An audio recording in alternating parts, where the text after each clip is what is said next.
may recognize our next guest, possibly on your television.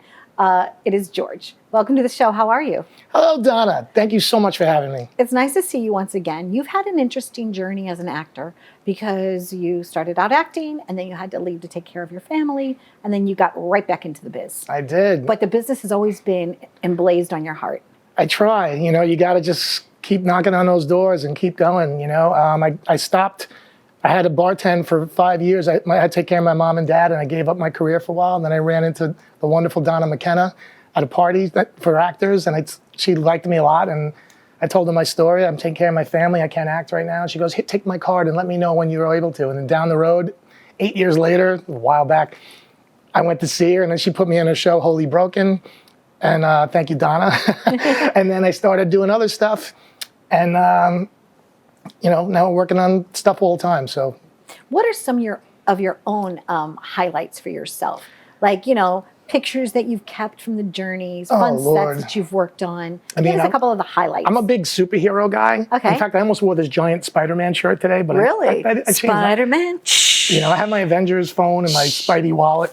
Exactly. But, wait, do you have a Spidey wallet right now? I do. Oh, take it, George. I want to see if you really are. My Spider-Man. Oh, this is a Johnny Romita, great artist, the second Spider-Man artist, not Steve Ditko, who's also great. Johnny Romita. And I'm a Marvel madman. Okay. So yeah, I was gonna do that, but I tried to be a little somewhat normal for a change. I hear you. And one of my thrills was being on Daredevil, Netflix's Daredevil. I got a little part as Elektra's driver. And then I got to be on The Deuce, and I was in a Yankee commercial. I'm also known as biggest Yankee fan in Mineola. If you Google that. I do know. You really are that. Yes. Yeah. If you Google that, it takes you right to my website. So yeah, I was in a Yankee commercial for 2 years. And most recently, I studied with Chaz Palminteri, by the way. Chaz is a friend, and he's like my guru. I can't say enough about the man. He's the most gracious, wonderful man. He's just amazing. And when you're learning from him, are you doing scenes together with him? Absolutely. Do you just, isn't that wonderful when you're working with another good actor that you can kind of bounce energy off Can I just say, sure. Any actor, if you're in New York and you don't take his class, you're out of your mind. Okay. Because you're better the second you walk in the door. Like, he just makes you better. He makes it like, he just has this way about him. He does. He's got a great presence. Unbelievable. I can't say enough. So you've been studying with him, and because of your work with him, you were able then to bring more to the roles that you're playing. I got better, which has no question. He only makes you better. And I got asked to do a play. They got rid of the lead 2 weeks to go. Okay. And they gave me this 2-hour play to learn. And I said, oh gosh. And I was the lead role. So I said, okay, I learned it in 10 days. You had to get off book in 10 days? 10 days. Wow, I had 2 weeks, but I did it in 10 days. Yeah. And then 2 days before we were going on, my supporting guy busted his leg. So then I'm like, we're going to cancel. I said, no, I worked too hard for this. The best role I ever had. I'm not canceling it. So I got a friend of mine, Lawrence Gilliard, wonderful guy. He's on The Deuce, Walking Dead, The Wire. He's an incredible, and he did it for me. Wow. Because he was my partner in The Deuce. And we rocked it. We won the festival. And he learned it in 2 weeks also. Lawrence is amazing. And we were going to take it off Broadway. We were 3 months away from taking it off Broadway, and then COVID happened. Shut down everything. I'm like, this was my chance. I felt it in my heart. So my dad, who was my hero, taught me never to... He just turned bad things into good things. He was never unhappy. You could change, always looking for that silver lining. Always the most positive guy in the world. So I took one day to be upset, and then the next day I said, I got to do something good here. So for 6 years, I've been trying to write my own TV pilot, a comedy, and an homage to my dad, and I did stand-up comedy on my dad too. And every time I was going to do it, my acting partner, my writer, partner, actress, Maytal Angel, terrific, such a talented actress.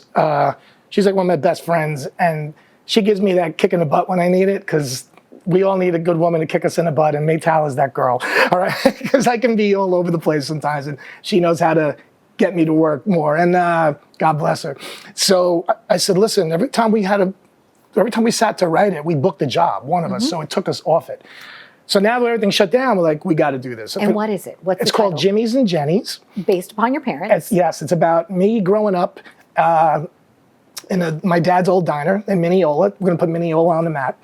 And the show is kind of 2-in-1, because it takes place now. I'm an actor. I'm playing myself. I'm all about the Yankees and comic books, and my love life is a mess, and my acting career is out of control. And so I get talked into buying my dad's old diner to get some stability, which I know nothing about. But through flashbacks, I get to play my dad. Cool. And it's like I can do, hello, how do you do? My dad would, oh, Donna, you're so nice. You look like movie star, like $1 million, like Gina Lola Brigida. Oh, you're so beauty. And that's what my dad would do, and he made all the customers happy. Aww. In fact, I met Gina Lola Brigida once, and I told her, every time my dad met a beautiful woman, he called Gina Lola, you look like, and he's like, oh, thank you. So that was the thrill. That's so lovely. And so if people wanted to support you in this, they could go to your website? We're putting up the website now. Good. I have my website on georgepapadimatos.com, but we just put together an Instagram page called Jimmy's and Jenny's, and there's a Facebook page, Jimmy's and Jenny's also. We're going to get the website up and going soon too. Well, congratulations. We have a mutual friend, Dennis from Mateos. Yes, and Dennis he's like, I want you to have my friend George on. And I'm like, I know George. Dennis is so great. Welcome. I know welcome Dennis to since my studio home. Thank you so much. Can I just say, yes, the really thing about this show too, the world really needs laughter now, so much more than I've always loved comedy. If I can make one person laugh, even if nobody else gets the joke, if you laugh, then I feel good. And that's what my dad did. He made everybody happy, even if it was for 1 minute. It was real. And I think the world needs that now. And I just want to do a great sitcom. So thank you so much for having me, Donna. No, you're welcome. And it's going to be a great sitcom. And maybe you'll even film some of it here. I would love to. Stay tuned for more. Yeah, stay tuned for more. We've been living it up right here with George. Be well.